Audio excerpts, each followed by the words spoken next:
তো আমরা যদি একটু হাঁটি এটা কিন্তু আমাদের শারীরিক একটা আমার সবসময় তো ব্যায়াম করা হয় না, কিন্তু ওই হাঁটাটাও এক ধরনের ব্যায়াম।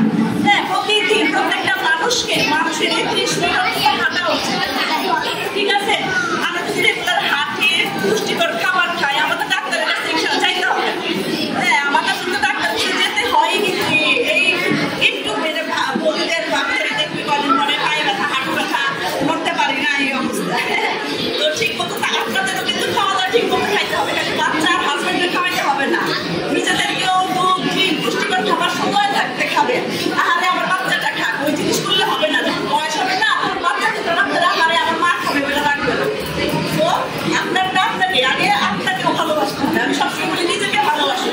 আপনি যদি নিজেকে ভালোবাসেন তাহলে কিন্তু দেখবেন আপনিও ভালো আছেন, আপনার পরিবারটা ভালো আছে। হ্যাঁ, কারণ একটা মা কিন্তু পুষ্টিকর খাবার বলেন যেটা বলেন সব কিছু একটা মা তৈরি করে।